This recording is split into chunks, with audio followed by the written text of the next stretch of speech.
So it's slow and steady actually does win the race, and let's focus on one specific strategy. Let's learn it, let's master it, and then that'll expand, moving forward. Plus it gets your feet wet. You're gonna find out whether you really wanna do this kind of stuff, because contrary to popular belief, we all think it's easy.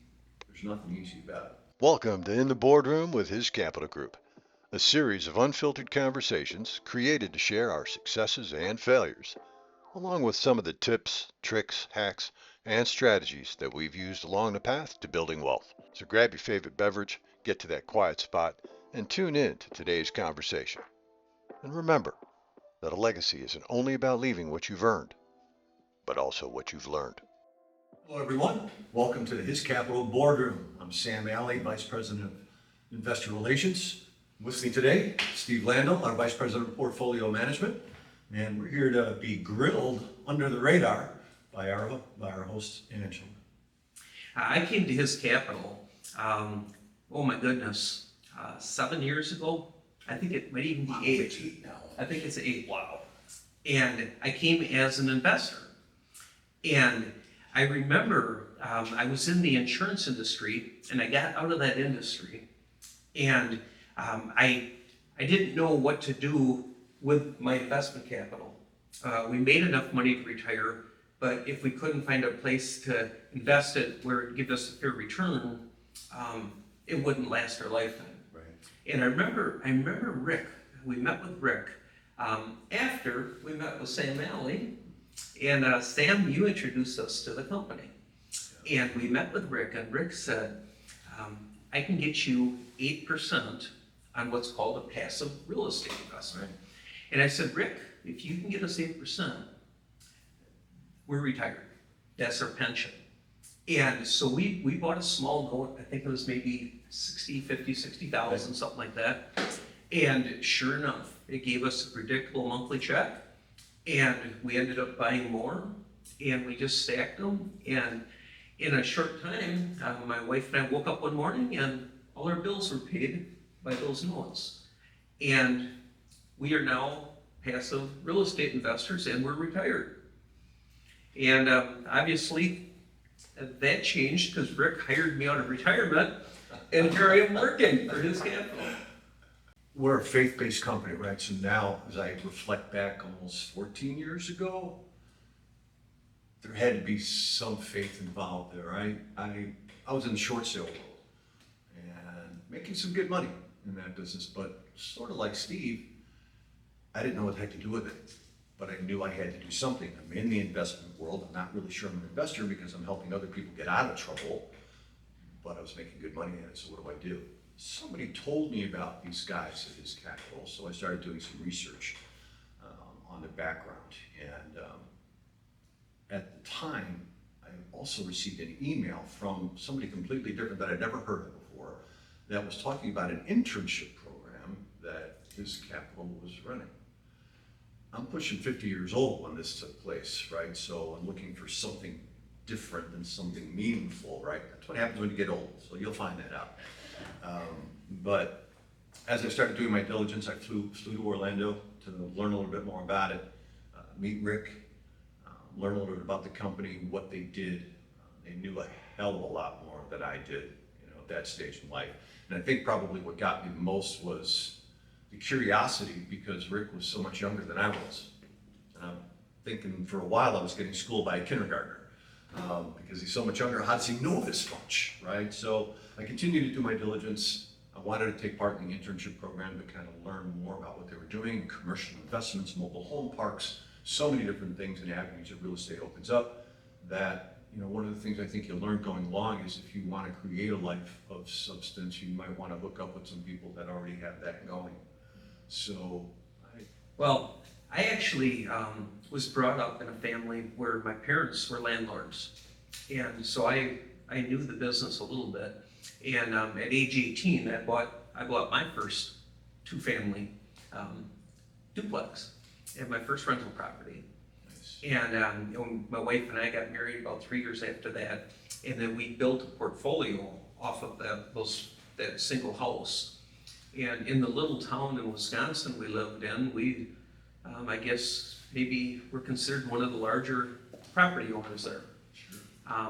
So yes, I do have real estate experience behind me, but I will say, I remember the day I was hired.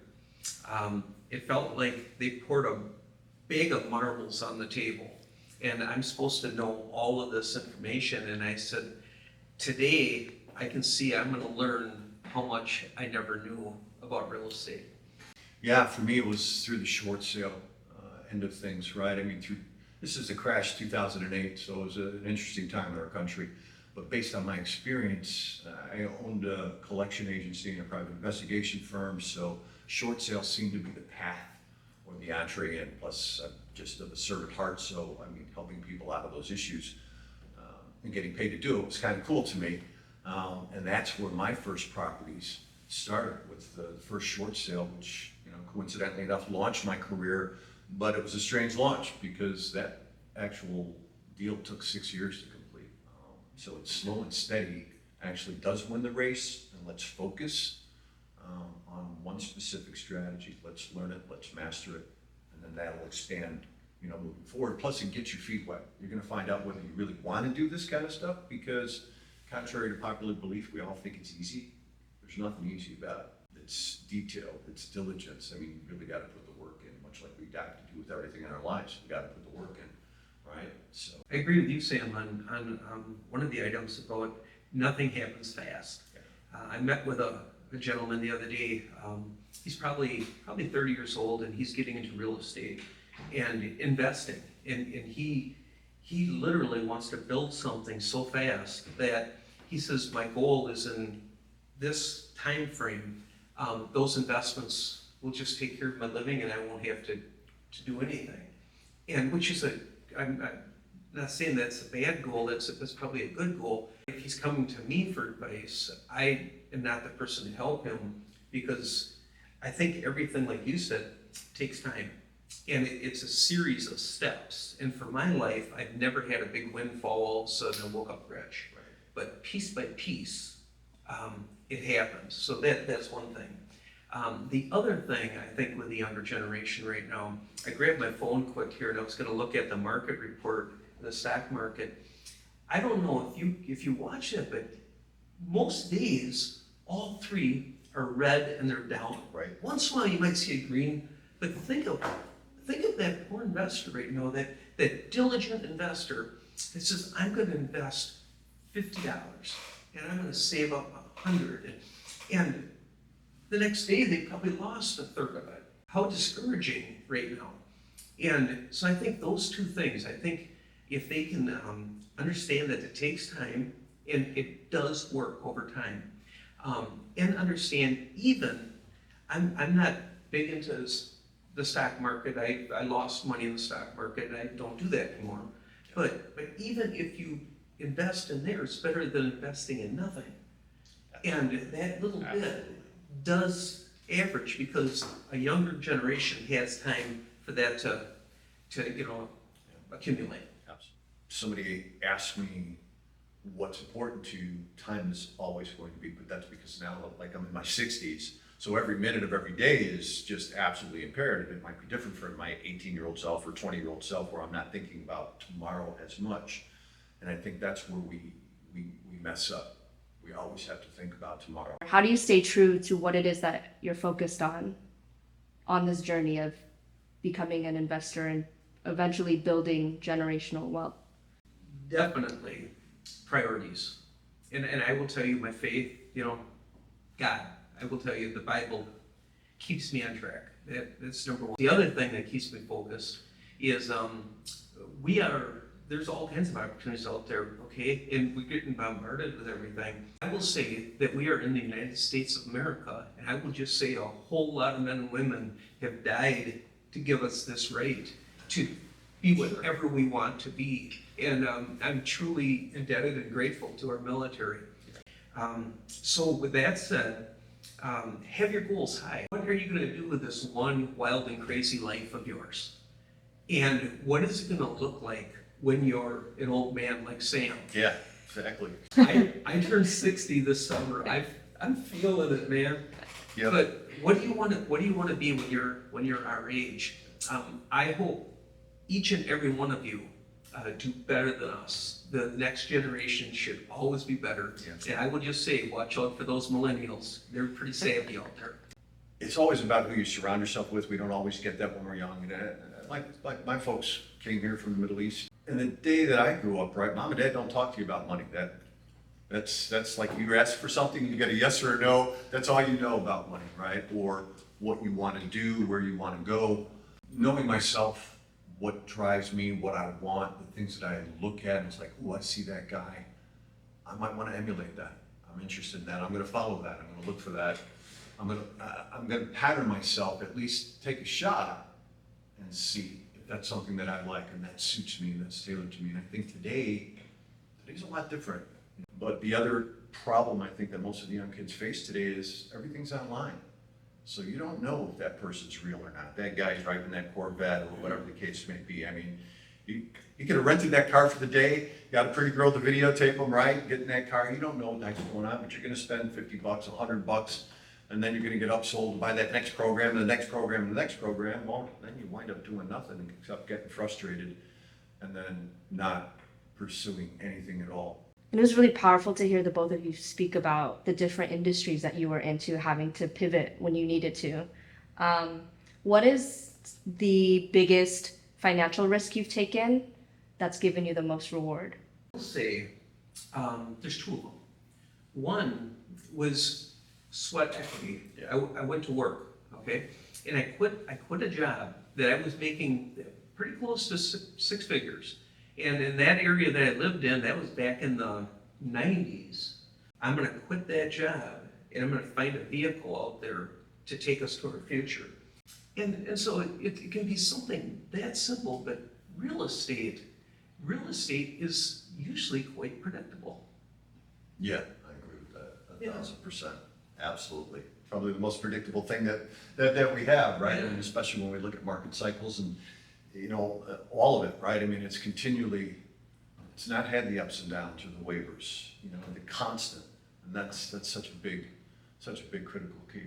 For me, really, it was taking a leap of faith into buying a business that I didn't really know a heck of a lot about. Saying, you know what, I've got to do something. I mean, I went to college for broadcasting, doing what you're doing right now. I was doing voiceovers, doing some things like that. But I wasn't fulfilled in any way, shape, or form, and an opportunity came about to where I just all right, I'm going to take what I've got, I'm going to throw it down, I'm going to buy this business, and I'm going to figure it out. To this day, the knowledge that I gained from it, the confidence for taking some action, was ultimately the big thing. Because I grew up in a family that owned businesses, basically, grocery store type of thing. So I was psychologically unemployable pretty much out of the womb because I grew up working in a family business. So stepping out to do something on my own without a net, I guess, without mom and dad to say, you can come back and live at home or whatever the case may be, that was big. I guess a little history is concerned because to be in this industry since our inception, right, since that started, there's been a lot of ups and downs, right? And weather the storm, but again, it's moving with the way the world moves. 2008, we had a terrible crash. His was almost no longer his anymore. We almost weren't here, save for some commercial investments that kept money coming in at that time. But if we go back to 2008, we realize nobody in America wanted to invest in real estate anymore. So our transition really went international then at that point, because international investors understood that America was on sale. That led to some serious growth for the company, basically by 2012, to where we raised so much capital, which is the best thing in the world for investors to do, raise a bunch of capital, and then we had to figure out what to do with it because we had more than we could actually deploy and spend. So that led us to creating another division, growing the business, creating a lending division to help deploy that capital. So You basically brought it to 2012, and I believe I came in 2014. Yeah, and so picking up from there, our company operates on cycles. I mean, if you look at any of our meetings, if you look at our slide presentations, if you meet with me, you're going to see that we operate on market cycles. right. And so the pandemic was the pandemic. We didn't know there would be a COVID pandemic, of course. But we did know that there would be some downs. And I just want to say that what I've learned is that just when you're at the peak, that should be the best spot, and many times it is. But many times that valley is where millionaires are made. And we talk about people wanting to make money quick.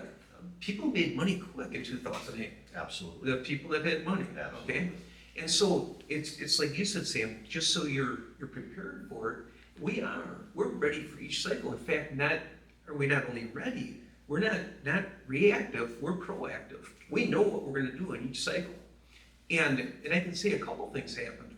Out of that, dealing with passive investors, many of them invest a lot of capital with us. Some of them we consider a smaller investor, maybe 50,000, which is a lot of money, but some of them, much, much more. And for someone investing that kind of capital, I want to shake your hand, Steve. I want to meet the team. I want to come into the office. Pre-COVID, Yes. pre-pandemic. One thing that COVID did for the business community is Zoom. Yeah, great. Zoom calls. And I'm just amazed. I'm now, and I'm buying things off of Zoom, Amazon. Yeah. But I'm amazed how I have a meeting with investors all the way across the seas and all the way across America. And we legitimately have a meeting face to face on our computers, and we do a deal, and both of us are comfortable with it. So I would say the pandemic, in that way, helped not only our business, but business in general in America. Sure. Everyone has the gift of serving, and I'm so glad serving has been brought up. It took me a while to learn that, and I heard it as a servant leader. Some of the greatest leaders that I know are servant leaders, and I had the privilege of working with some, and I'm part of who I am today because of men and women like that. But let's just say that, let's go back to my wife and I back in 1984 when we first got married. We had no money, okay? But what we did have was we had servant hearts where we helped our neighbors, we helped other people, we helped people that were sick, we helped people that maybe were down, maybe have them over for dinner, okay? That servitude, if you will call it, that is the exact essence of business. Absolutely. And you can go to some of the poorest countries in the world, and they're some of the happiest people. Without a doubt. And they serve. So we all have that, no matter what our financial status is. Yeah, absolutely. Absolutely. That's really cool that you said that, because there's the interesting point, right? I mean, we're faith-based and mission-driven here at His Capital, right? So several years ago, our principal, Rick Valero, right, he took a trip to Uganda. We're all terrified beyond belief, that our guy's going over to Uganda where, refugees have been, evacuated and such. And the footage and stuff that came back from that, Steve, where these people barely got out of their country with the clothes on their back. And yet they had more faith, right, and hope and belief than people that we see here every day that have roofs over their head, hot, cold running water, food on the table, clothes on their back. So it does all tie into faith, right? And knowing that we have to serve each other because we're all we have, right? And it can be as simple as helping your neighbor carry groceries in the door that's going to put a smile on your face because you did a good thing, and that grounds you. How does that help you investing? It keeps you stable. It keeps your mind focused. It keeps an even keel to things, knowing, right? I mean, I think that having that within your heart and surrounding yourself with people, as you said, with servant leaders, which our leader here at His Capital is most certainly a servant leader, and having those examples. So being around the example of those people every day, you can't help but it's like, you can't help but follow that path. You see it, you see how many doors have been opened, you see how many lives have been affected. All right, everyone, that's a wrap of our first boardroom session. So if you like this information, I want you to like, comment, and subscribe. And I want you to stay tuned for that next episode to learn a little bit more about investing behind closed doors.